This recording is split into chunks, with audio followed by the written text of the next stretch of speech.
Let's bring in Congressman Ronny Jackson. He's joining us. He's a Republican. He joins us from the state of Texas. Sir, why won't Vice President Harris go to the border herself? Why not? Well, Stuart, the reason is that she does not want to be associated with what's going on down there. It is an unmitigated disaster that this administration created. First off, it's not a laughing matter. It's disgusting and it's disturbing that every time she's asked about it, she cackles and breaks into some kind of, creepy laugh. It's just, she needs to get down there. She needs to see what's going on down there firsthand. It's unbelievable that she's going to these countries, talking to them about possible solutions. She hasn't even been down there firsthand to see what's going on. It's crazy. Dr. Jackson, do you think they really want to stop the surge at the border? They really want to stop it, do you think? No, I don't think they want to stop it. I think they designed this. They're getting these people over here, and their assumption is that they're going to be voters someday. I mean, for crying out loud, they're already getting them to New York, where New York is basically giving them paychecks, giving them checks of $15,600 and registering for state elections. That's their big goal here. But they've miscalculated. This is insane. I'll tell you what, this is criminal what's happening on the border right now, Stuart. The Biden administration should be held criminally responsible. They are helping the cartel. They are providing logistical support to the cartel to get people over here. I went to the border down there a few weeks ago, and I talked to some kids down there. They're supposed to be between the ages of 14 and 17. Some of them are obviously a little bit older than that. I asked them how much they had to pay. I heard your previous report about people paying to get there and how much money the cartels are making. I said, how much did you guys have to pay? They looked at me like I was crazy. They talked back and forth, and then the interpreter told me, they said, well, no, they didn't pay. They're poor. They don't have any money. These are 16-year-old kids. And I said, well, I thought everybody had to pay the cartel to get here. Yeah. And they said, oh, yeah, they do, but they have to work it off. These people are going to be working for the cartel when they get here. This is all designed by the cartel to just have this army, this logistical army in our country for the criminal activity. Doctor, hold on for 1 second. I want to go to Ashley because we've got the report on the surging charge which the smugglers are charging the illegals. What do you got on this, Ash?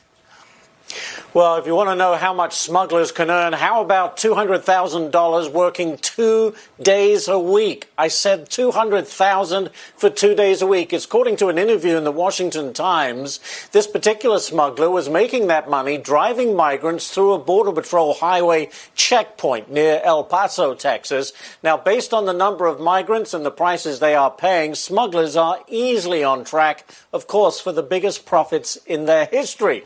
Migrants fork out payments along the trip for every bus ride, boat trip, or foot guide, paying an average of nearly $9,000 to try and get across the border. The smugglers have essentially become gig workers, contracting as drivers for the cartels who franchise the operations to coordinators and independent operators. It is really a well-oiled machine. The cartels take a cut of all the profits, of course, and those profits are huge. As we heard from the Border Patrol agent, $25 million a week is the estimate. Extraordinary. Thanks, Ashley. Strong numbers indeed. Back to Dr. Jackson.